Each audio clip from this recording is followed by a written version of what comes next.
पनि सक्नुहुन्छ घोरेपानी यहाँबाट नजिक देउराली पर्छ।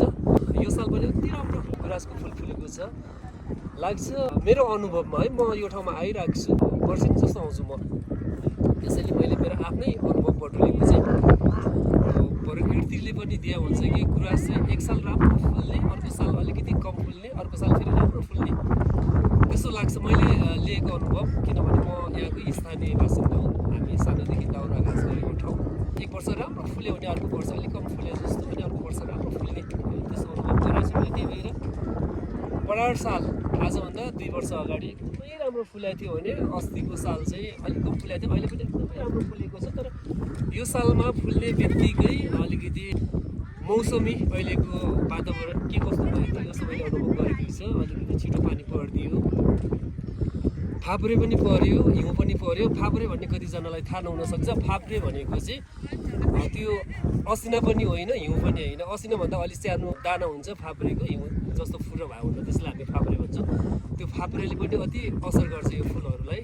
फाप्रे पऱ्यो भने अलिक चोटपटक लाग्छ। त्यो फाप्रे पऱ्यो भने अलिकति फुलेको भोलिपल्ट अलिकति सुक्दै जाने, कुहिँदै जाने फुलहरू त्यस्तो हुन्छ। अनि हिउँले पनि त्यसो गर्छ, पानीले पनि। त्यसैले वातावरण अहिलेको यो साल चाहिँ अलिकति पानी परिराख्ने सबै चिज भएको कारणले फुल अलिकति छिटो सुक्न गएको छ। खुसी लागेको छ, त्यही पनि एकदमै राम्रो छ। आन्तरिक पर्यटक एकदमै राम्रो आउनु भएको छ लाग्छ। आजभन्दा कति 65 सालभन्दा पहिला चाहिँ मैले यो घोरेपानीको पर्यटकको लागि बनाएको घोरेपानी बासिन्दा होटल व्यवसायी सङ्घहरूले एउटा गीत बनाउनु पऱ्यो भनेर धौलागिरीको स्वागत भन्ने गीत पनि मेरो शब्द अनि रचनामा, मेरो सङ्गीतमा तयारी गरेका थियौँ। त्यहाँ चाहिँ एकदमै राम्रो कलाकार, चर्चित कलाकार एमबरालजी अनि अञ्जना गुरुङजीहरूले स्वर दिनुभएको थियो। त्यो गीतमा बनाएको भिडियो अति राम्रो, त्यो भिडियोले पनि आन्तरिक पर्यटक एकदमै भित्रिएको महसुस गरेका थियौँ हामीले चाहिँ।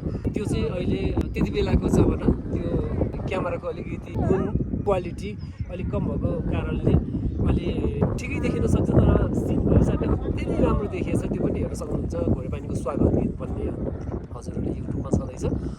त्यसैले खुसी छौँ हाम्रो देशमा चाहिँ यो हाम्रो राष्ट्रिय फुल लाली गुराँसले पनि आफ्नो एरियामा घोरेपानीमा हुन त नेपालको विभिन्न ठाउँमा पूर्वको तिनजुरेदेखि कता कता एकदमै राम्रो फुल्छ। तर पनि म यताको बासिन्दाको कारणले यताको चिज चाहिँ अलिकति अवलोकन गर्न चाहन्छु, पाउँछु। एकदमै खुसी लाग्छ, म वर्षेनी आउँछु, एकदमै आनन्द छ। आफूमा मनमा एकदमै जे जति दुःखहरू छन् अलिकति चाहिँ एकछिन भए तापनि जे जति समय लिएर म यहाँ बस्छु, म आनन्द लिएर त्यो दुःखहरू सबै बिर्सन्छु कि त्यो पनि एउटा उपलब्धि हो भन्न चाहन्छु। त्यो एउटा ट्रिटमेन्टमा एउटा पैसा हो जस्तो लाग्छ। त्यसैले फेरि एकचोटि हजुरहरूले जो जतिले यो भिडियो हेर्नुहुन्छ सेयर गर्नुहोस् होला, किनभने आफ्नो देशको यो सिनहरूलाई अन्तर्राष्ट्रियसम्म पुर्याउँ, सबैले हातेमालो गरौँ भन्न चाहे। यसै गरी सबैले माया दिनुहोस्, सपोर्ट दिनुहोस्, आशीर्वाद दिनुहोस् भन्न चाहन्छु।